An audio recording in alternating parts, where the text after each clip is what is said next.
They told me to get coffee. I was 22, fresh out of college, and the lowest person on the corporate ladder at Goldman Sachs.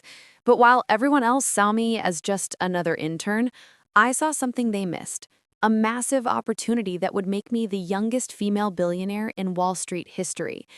This is the story of how I went from fetching lattes to building a financial empire worth $1.2 billion. But I warn you, this journey nearly destroyed me, cost me friendships, and taught me that success has a price most people aren't willing to pay. Watch until the end, hit like, subscribe, and comment your biggest career goal. Your words might inspire someone who needs it. My name is Jessica Chen. I'm 29 years old, and this is how I conquered Wall Street when everyone said a girl like me could never make it. Early life and ambition. Growing up in a small town in Oregon, I was the daughter of two accountants who ran a tiny tax preparation business out of our garage. My parents, David and Linda Chen, were hardworking first-generation immigrants who sacrificed everything to give me opportunities they never had. Every morning at 5 a.m., I watched my father review financial statements while my mother prepared breakfast. Jessica, my dad would say over his coffee, numbers never lie. People lie, emotions lie, but numbers always tell the truth. If you can read the numbers better than everyone else, you'll never be poor. Those words became my obsession. While other kids played video games or watched TV, I studied stock market reports, read business magazines, and analyzed company financial statements for fun. By age 16, I was managing my family's modest investment portfolio and had turned their $5,000 savings to $15,000 through careful stock picking. My high school guidance counselor, Mrs. Patterson, thought my ambitions were unrealistic. Jessica, you're a smart girl, but Wall Street is an old boys club. Maybe consider accounting like your parents, or perhaps teaching math. But I had bigger dreams. I wanted to work on Wall Street, make millions of dollars, and prove that a girl from nowhere could compete with the best financial minds in the world. My parents were supportive but worried. Jessica, we want you to succeed, but we also want you to be realistic.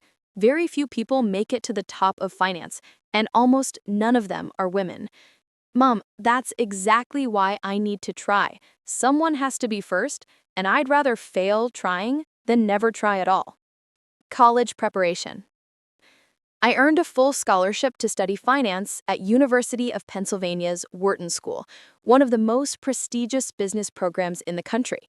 For 4 years, I lived like a monk, studying 16 hours a day, interning at local investment firms during summers, and networking with every finance professional who would give me 5 minutes. My college roommate, Sarah Williams, thought I was crazy. Jess, you're missing out on the college experience. When's the last time you went to a party or went on a date? Sarah, I didn't come here to party, I replied while reviewing financial models at 2 a.m.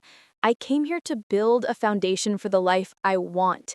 Every party I skip is an extra hour I can spend learning something that will make me millions later. She would shake her head and go to bed, leaving me alone with my textbooks and laptop. I knew she thought I was obsessed, and maybe I was, but I could see my future clearly. I wanted to be running my own investment firm by age 30, and that required sacrifices other people weren't willing to make. During my junior year, I discovered algorithmic trading, using computer programs to analyze market patterns and execute trades automatically. This was 2014, and while algorithmic trading existed, most firms were still using outdated models that couldn't adapt quickly to changing market conditions. I spent an entire summer building my own trading algorithm, working 18 hours a day in the computer lab while other students enjoyed their vacations. I back-tested my system against 10 years of historical market data, refining the parameters until it could predict short-term price movements with remarkable accuracy. The results were incredible. My algorithm could predict stock price movements over the next 24 hours with 73% accuracy, significantly better than most professional traders, who averaged around 55 to 60%. More importantly, when it was wrong, the losses were small, but when it was right, the gains were substantial. I knew I had discovered something potentially revolutionary, but I needed to test it in real markets with real money to prove its value. The Goldman Sachs internship. Senior year, I applied for internships at every major Wall Street firm. Goldman Sachs, JP Morgan, Morgan Stanley, Deutsche Bank, they all received my applications, transcripts, and detailed explanations of my trading algorithm research. The rejection letters poured in one by one. Thank you for your interest, but we've decided to pursue other candidates. Most firms didn't even grant me interviews, despite my perfect GPA and extensive research. Goldman Sachs was my last hope. When they invited me for an interview, I prepared like my life depended on it. I studied every aspect of their business, memorized their recent earnings reports, and practiced explaining my algorithm to people with different levels of technical knowledge.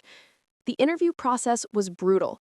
7 rounds of interviews with different managing directors, case studies involving complex financial scenarios, and technical questions about derivatives pricing and risk management that would challenge PhD-level mathematicians. My final interview was with Managing Director Robert Harrison, a 20-year Wall Street veteran who looked like he ate interns for breakfast. He had gray hair, cold blue eyes, and the kind of confidence that comes from making billions of dollars for clients over decades. He glanced at my resume dismissively. "Miss Chen, your academic credentials are impressive, but this business requires more than textbook knowledge. What makes you think you can handle the pressure of real money management when millions of dollars are on the line?" I pulled out my laptop and showed him my trading algorithm's backtest results. "Mr. Harrison, I've built a system that outperforms your equity trading desk by 12% annually based on historical data. I don't think I can handle the pressure. I know I can create value that doesn't exist in your current operations." He stared at the screen for 30 seconds, scrolling through performance charts and risk metrics. Then he looked back at me with what might have been the beginning of respect. "Interesting. You're hired as a summer intern, but don't get cocky. Proving something works on paper is very different from making it work with real money and real consequences." Intern hell. My first day at Goldman Sachs was June 1st, 2015. I arrived at their Manhattan headquarters at 5:30 a.m., wearing my best business suit and carrying a briefcase full of notebooks and my laptop containing the trading algorithm that I believed would change my life. The building was intimidating. 40 floors of glass and steel filled with some of the smartest and most aggressive financial minds in the world. Everyone moved with purpose, talked fast, and seemed to know secrets about money that regular people could never understand. The other interns were mostly men from Harvard, Yale, and Princeton, privileged kids whose fathers were already managing directors at major firms. They had grown up around money, understood the culture instinctively, and networked with each other like they were already members of an exclusive club. "Are you sure you're in the right place?" asked Brad Thompson, whose father was a partner at JP Morgan and who wore a watch that cost more than my family's car. "The HR department is on the 3rd floor if you're looking for an administrative position." I ignored the condescension and focused on work. For the first month, my assignments were typical intern grunt work: organizing files, preparing PowerPoint presentations, researching companies for senior analysts, and, yes, fetching coffee for vice presidents who barely acknowledged my existence. "Chen, I need you to make copies of these reports and deliver them to the risk management team. And grab me a large coffee with skim milk while you're out. Make sure it's hot." But I used every spare moment to refine my trading algorithm. During lunch breaks, I analyzed real-time market data on my laptop. After hours, when other interns went out drinking or networking, I stayed in the office until midnight, back-testing new strategies and incorporating additional data sources. My supervisor, Vice President Michael Rodriguez, initially treated me like every other intern, someone to handle routine tasks while the real professionals did important work. But Michael was smart enough to notice that I wasn't just going through the motions. He saw me working late, studying market patterns, asking intelligent questions about trading strategies, and taking detailed notes during every meeting. After 3 weeks, he started giving me slightly more interesting assignments. "Chen, instead of just copying these reports, I want you to read them and give me a 1-page summary of the key risk factors. Show me you understand what you are looking at. I spent hours analyzing those reports, researching the companies involved, and writing summaries that went far beyond what he had requested. I identified risks that hadn't been mentioned in the original analysis and suggested additional research areas that might be relevant. When I delivered my summaries on Monday morning, Michael read them carefully and looked surprised. "This is good work, Jen. You're thinking like an analyst, not just an intern. Where did you learn to evaluate companies like this?" "I've been studying financial analysis since high school, Mr. Rodriguez. I've always been fascinated by how you can understand a company's real condition by reading between the lines of their financial statements." From that point forward, Michael started treating me differently.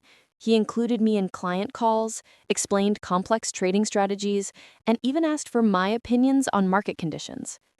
The breakthrough moment. 6 weeks into my internship, everything changed. It was a volatile Tuesday in July 2015, and global markets were experiencing unusual turbulence due to concerns about the Greek debt crisis. European banks were getting hammered, American markets were falling in sympathy, and most traders were struggling to predict what would happen next. Everyone on the trading floor was stressed. Positions that had looked safe on Monday were losing millions of dollars by Tuesday afternoon. Phone calls were heated, computer screens showed seas of red numbers, and senior traders were having intense conversations about cutting losses before things got worse. During lunch, while everyone else was frantically reading news reports and analyst opinions, I ran my algorithm on the current market conditions. What I discovered made my heart race. My system was predicting a significant rally in European bank stocks that afternoon, contrary to what every analyst was forecasting. The mathematical logic was complex, but essentially my algorithm had detected unusual options activity and insider trading patterns that suggested major institutional investors were preparing to buy European banks at these depressed prices. The sell-off had created a temporary opportunity that most people couldn't see. I approached Michael, nervously. He was staring at multiple computer screens, trying to manage several losing positions while fielding calls from angry clients. "Mr. Rodriguez, I know this is unusual, but I've been working on a trading model that's showing some interesting patterns in today's market. Would you be interested in taking a look?" Michael was clearly stressed and busy, but he had learned to respect my analytical abilities over the previous weeks. "Jen, I can give you 5 minutes. What are you seeing?" I showed him my algorithm's predictions and explained the mathematical reasoning behind them. The model was indicating that European bank stocks would rally strongly between 2:30 and 4 p.m. despite all the negative news and analyst downgrades. "Chen, this is interesting, but theoretical models and real trading are completely different things. The market doesn't always behave rationally, especially during crisis periods like this."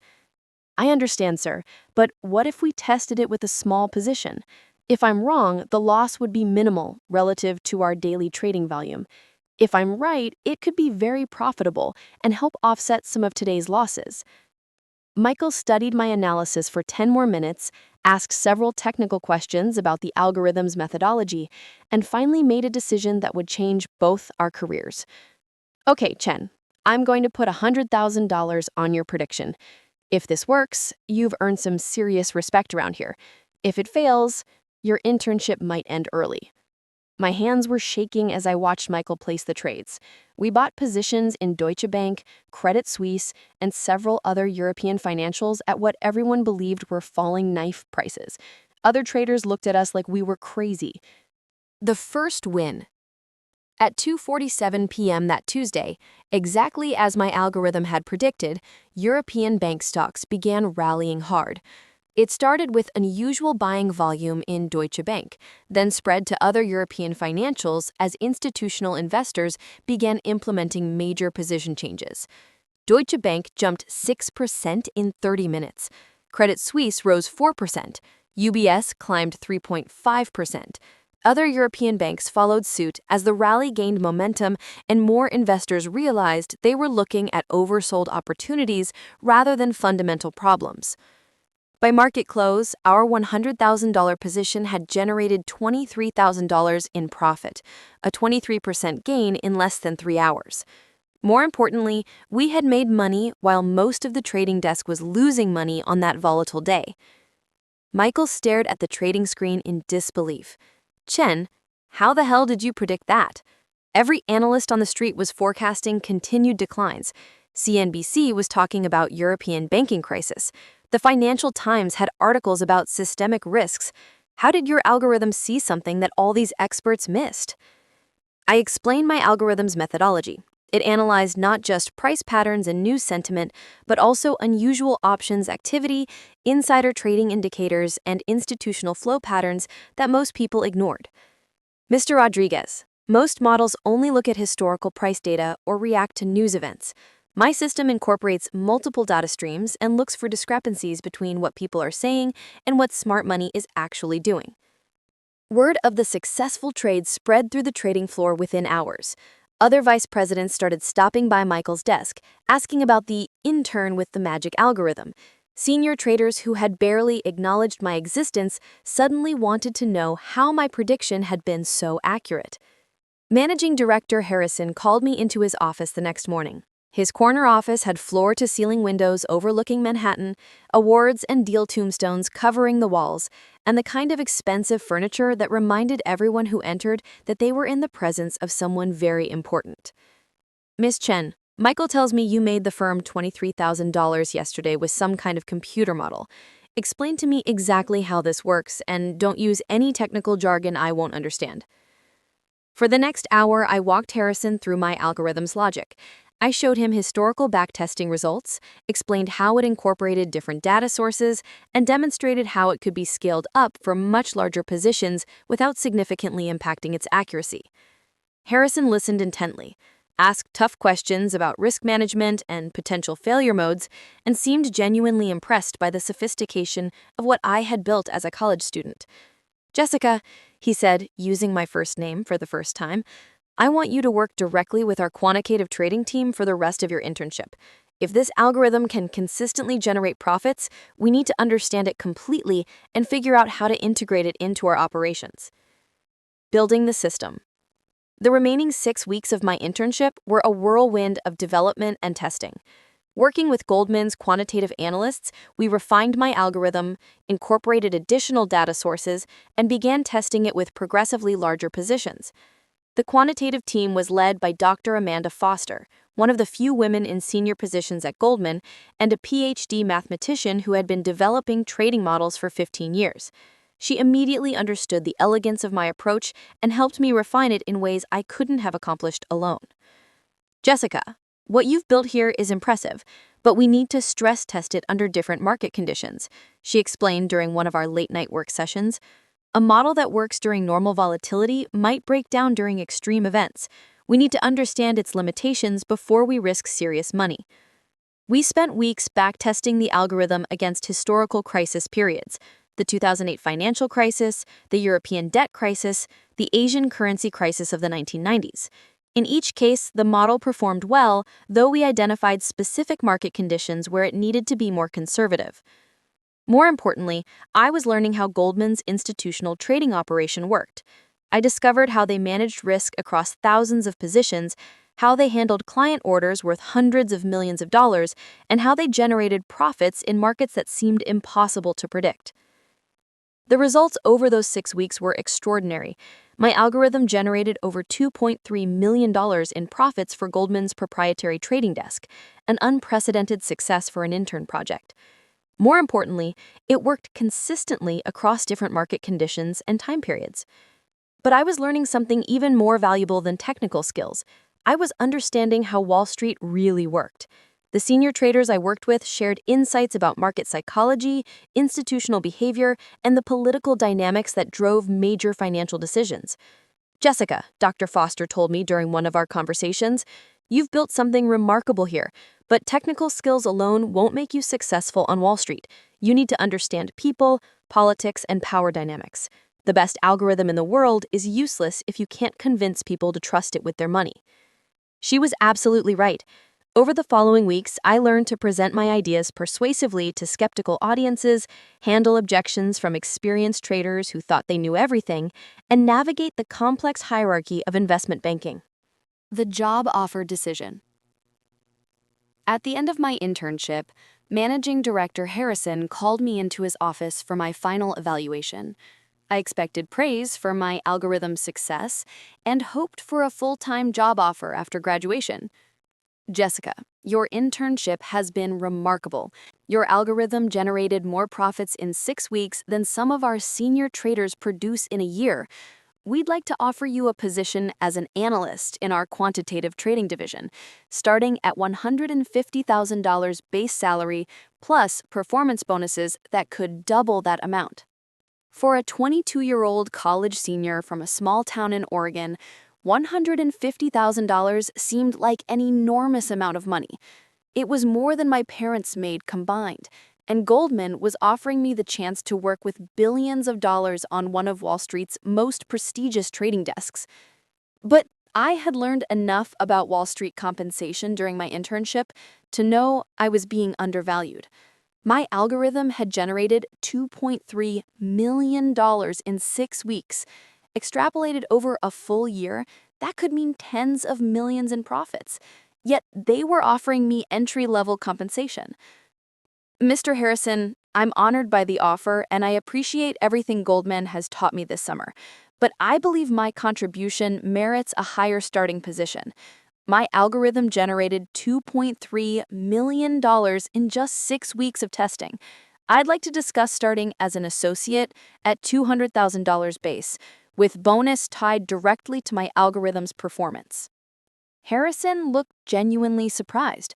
Most interns would have accepted any offer gratefully, thrilled just to get their foot in the door at Goldman Sachs. Miss Chen, you have confidence, I'll give you that, but you're still unproven over the long term.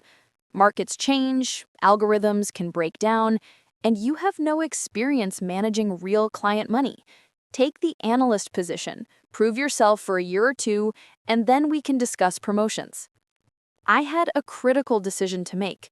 Accept Goldman's offer and slowly work my way up their hierarchy over the next decade, or bet on myself and try to create something bigger.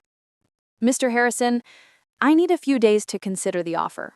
This is obviously a major decision for my career. Of course, but don't wait too long. Opportunities like this don't come around often. The entrepreneurial leap. After graduation, I made a decision that shocked everyone who knew me. I turned down Goldman's job offer and decided to start my own hedge fund using my trading algorithm. My parents were horrified when I called them with the news. Jessica, you're giving up a guaranteed $150,000 salary at the most prestigious firm on Wall Street to start a business with no customers and no funding? My father asked during a tense family phone call. Dad, Goldman wants to pay me $150,000 to make them millions with my own invention. If my algorithm is valuable enough for them to profit from, it's valuable enough for me to build my own business around. But Jessica, my mother interjected, what if it doesn't work? What if you can't find investors? You'll have given up a sure thing for a dream that might never happen. Mom, I'd rather fail trying to build something of my own than succeed making someone else rich with my ideas. I'm young enough to take this risk, and I'll never forgive myself if I don't try. But starting a hedge fund requires significant capital, both for operations and to meet regulatory requirements. I needed at least $1 million to launch properly, and I had about $50,000 in savings from internship salaries and part-time jobs. I spent 3 months pitching my algorithm to potential investors, wealthy individuals, family offices, and institutional investors who might be interested in backing a new manager. I created detailed presentations, provided extensive backtesting data, and explained my investment philosophy to anyone who would listen. The response was consistently the same. You're too young, too inexperienced, and we don't invest with unproven managers. Come back in 10 years when you have a track record. After 50 rejections, I was running out of money and options. My savings were dwindling, I was living in a tiny studio apartment, and I was beginning to wonder if everyone had been right about taking the Goldman job. That's when I met Margaret Thompson at a finance industry networking event in Boston. The first investor. Margaret Thompson was 67 years old, had made hundreds of millions in real estate investments over 4 decades, and was one of the few people willing to listen to my pitch seriously. She'd built her own business empire from nothing and understood what it meant to bet everything on your own abilities. After my presentation at the networking event, she approached me. "Young lady, I'd like to hear more about your trading algorithm. Can you come to my office tomorrow morning?" Margaret's office in downtown Boston was understated but impressive, filled with books about investing, photos with business leaders and politicians, and the quiet confidence that comes from decades of successful deal-making. She spent 2 hours reviewing my algorithm's performance data, asking detailed questions about risk management, and testing my understanding of financial markets under different scenarios. She said, after reviewing everything, "Jessica, I've been investing for 40 years, and I've learned to recognize exceptional talent when I see it. Your algorithm is impressive, but what impresses me more is your determination to build something of your own rather than just work for someone else." Then she made me an offer that would change my life. "I'll invest $2 million in your hedge fund, but I want 40% equity and a seat on your board of advisors. Take it or leave it." It was a tough deal, giving up 40% of my company before it even launched, but I needed the capital desperately, and Margaret's reputation would help attract other investors. "Margaret, I accept your offer with one condition. I maintain complete control over investment decisions and trading strategies. You can advise on business strategy and operations, but the algorithm and portfolio management decisions are mine alone." She smiled and extended her hand. "Deal. Welcome to the big leagues, Jessica." Launching Apex Capital.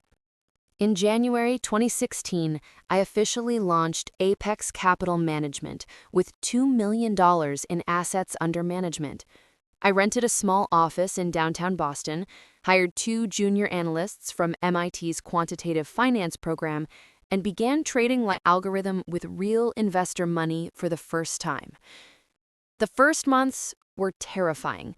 Every day I woke up knowing that other people's money was at risk based on my decisions. Margaret Thompson had trusted me with her capital, and if my algorithm failed, I would lose not just my own money, but the confidence of the one person who had believed in me. The pressure was immense.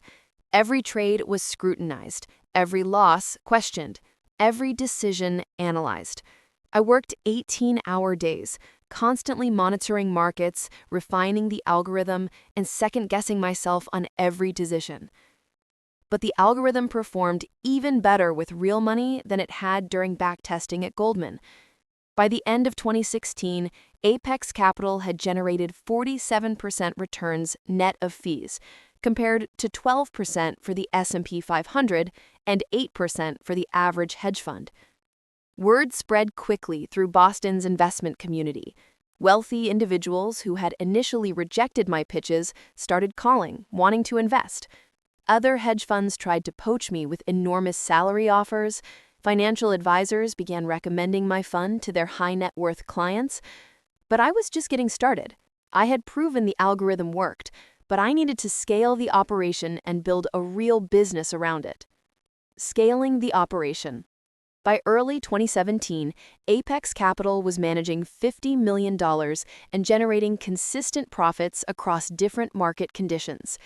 I reinvested every dollar of profit back into the business, hiring more analysts, upgrading our technology infrastructure, and developing additional trading strategies. My team grew to 12 people, quantitative analysts with PhDs in mathematics and physics, risk managers who had worked at major banks, and operations staff who handled the complex logistics of institutional money management. I was no longer just a trader. I was running a real business with employees, regulatory obligations, and institutional clients who expected professional service and consistent performance. The challenge wasn't just generating returns anymore. It was managing growth, maintaining performance as our assets increased, and building systems that could scale to hundreds of millions of dollars in assets under management. I worked constantly, studying new markets, refining our algorithms, meeting with potential investors, and overseeing every aspect of the operation. I had no social life, rarely saw my family, and lived entirely for the business. My college friend Sarah visited me in Boston and was shocked by how much I had changed. Jess, you're 25 years old and you look like you haven't slept in months. When's the last time you did anything for fun or relaxation? I'm building something incredible here. Fun can wait until I've achieved my goals. Every hour I'm not working is an hour my competitors are getting ahead or finding ways to replicate what we're doing. She looked worried but didn't argue. She could see I was obsessed with success and wouldn't be deterred by concerns about work-life balance. The breakthrough year. 2017 was the year everything exploded. Apex Capital generated 63% net returns while managing $200 million in assets. We had become one of the top-performing hedge funds in the country, and financial media started writing about the mystery woman outperforming Wall Street legends. Forbes contacted me for an interview after our year-end results were reported. Ms. Chen, you're generating returns that most hedge fund managers with decades of experience can only dream of. What's your secret? There's no secret, I told the reporter during our phone interview. It's mathematics, discipline, and understanding market inefficiencies that others miss. Most hedge funds are run by people who learned to trade 20 years ago and never adapted to how technology has changed markets. We use modern analytical tools to find opportunities that traditional approaches can't detect. The Forbes article titled, "The 26-Year-Old Woman Beating Wall Street at Its Own Game" brought massive attention to Apex Capital. My phone rang constantly with investors wanting to allocate capital, reporters seeking interviews, and competitors trying to reverse engineer our strategies by analyzing our trading patterns and hiring away our employees. Expanding the empire. By 2018, Apex Capital was managing $800 million and had become one of the fastest-growing hedge funds in history. But I wasn't satisfied with just running a single fund. I launched Apex Ventures, a venture capital arm focused on financial technology startups that were developing tools and systems that could revolutionize investing. I also started Apex Analytics, which licensed simplified versions of our trading algorithms to institutional investors who couldn't access our main fund due to minimum investment requirements. Each business unit reinforced the others. Venture investments gave us early access to new technologies and talented entrepreneurs. Analytics licensing generated steady revenue streams that weren't dependent on market performance. The hedge fund provided the capital and credibility to expand into new areas. My team grew to over 60 people across 3 offices in Boston, New York, and San Francisco. I was 26 years old and running a financial empire worth hundreds of millions of dollars, employing some of the smartest quantitative analysts and technology specialists in the industry. But the pressure was immense. Every decision affected not just my own wealth, but the livelihoods of my employees and the portfolios of thousands of investors who trusted me with their money. The billionaire milestone. In March 2019, something extraordinary happened that would change my life forever. One of our venture capital investments, a financial technology company called QuantFlow that developed algorithmic trading tools for institutional investors, was acquired by Microsoft for $2.8 billion. Apex Ventures owned 15% of QuantFlow, making our stake worth $420 million overnight. Combined with my equity in Apex Capital, accumulated profits over 4 years, and the increasing value of our other investments, my personal net worth crossed $1 billion. At 27 years old, I had become the youngest female billionaire in financial services history. The achievement was surreal and overwhelming. I remembered being the intern fetching coffee just 4 years earlier, and now I was worth more than most Fortune 500 CEOs. The milestone brought immediate media attention. CNBC wanted daily interviews. The Wall Street Journal wrote a front-page profile. Harvard Business School invited me to speak about entrepreneurship. Wealthy people constantly approached me at events, wanting investment advice or charitable donations. But the achievement also brought unexpected challenges and responsibilities that I hadn't anticipated. The personal cost. Success had come at an enormous personal price that I was only beginning to understand. I had no romantic relationships, had lost touch with most college friends except for occasional texts, and rarely saw my family except for brief holiday visits that were often interrupted by business calls. My physical and mental health was suffering from years of 18-hour workdays and constant stress. I had developed chronic insomnia, lived primarily on coffee and takeout food, and hadn't taken a real vacation in 3 years. I was running on adrenaline and ambition, but my body was starting to break down. My parents visited me in Boston for my 28th birthday and were shocked by what they saw. I was thinner than they remembered, constantly checking my phone for market updates, and unable to have a conversation without getting distracted by work concerns. "Jessica," my mother said with tears in her eyes, "you've achieved everything you dreamed of and more, but you look exhausted and unhappy. When was the last time you were truly relaxed and enjoyed life?" I didn't have a good answer. I had spent so many years focused exclusively on financial success that I had forgotten how to enjoy simple pleasures or form meaningful relationships outside of work. Dr. Foster, my former mentor from Goldman, called me after reading about my billionaire status in the Financial Times. "Jessica, I'm incredibly proud of what you've accomplished, but I'm also concerned about you as a person. I've seen too many brilliant people destroy their health and relationships pursuing success. Don't let money become your only measure of achievement or self-worth." Learning to balance. In 2020, I made a conscious decision to change how I lived and worked. I hired a CEO with extensive hedge fund experience to handle day-to-day operations at Apex Capital, allowing me to focus on strategy, new ventures, and long-term planning rather than daily management tasks. I started seeing a therapist to address the anxiety, isolation, and workaholic tendencies that success had brought into my life. I began working out regularly with a personal trainer, eating healthier meals prepared by a nutritionist, and forcing myself to take weekends off from work-related activities. Most importantly, I made an effort to reconnect with relationships I had neglected during my obsessive pursuit of business success. I called old friends from college, visited my parents more frequently, and even started dating for the first time since my sophomore year.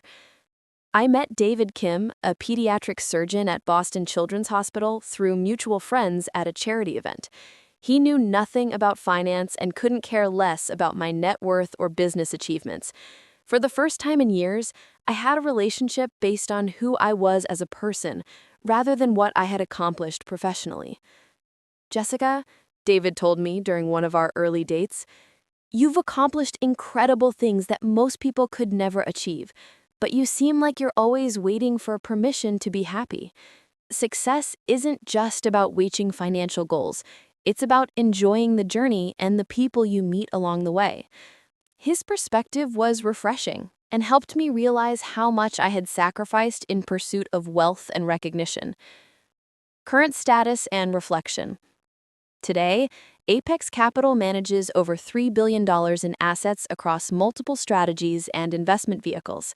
Apex Ventures has invested in 47 companies, with 12 successful exits generating over $2 billion in returns.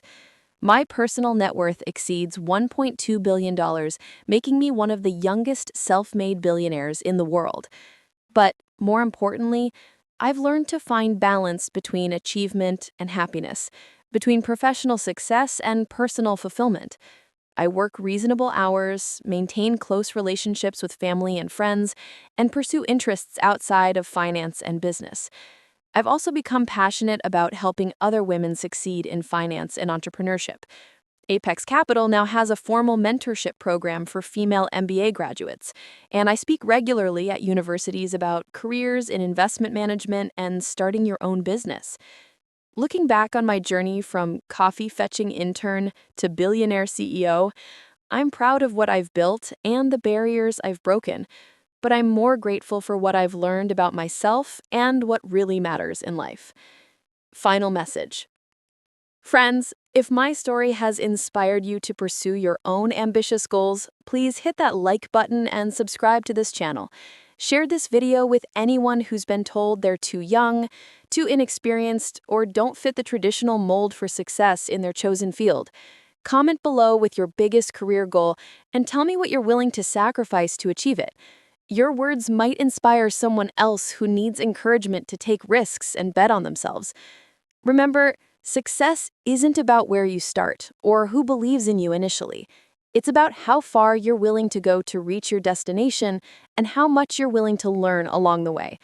The intern fetching coffee today could be the CEO making billion-dollar decisions tomorrow. Don't let anyone define your limits based on their own limitations or traditional expectations. Prove them wrong with your results. But remember to enjoy the journey and the relationships you build along the way. Stay hungry, stay focused, and never stop believing in what you can achieve.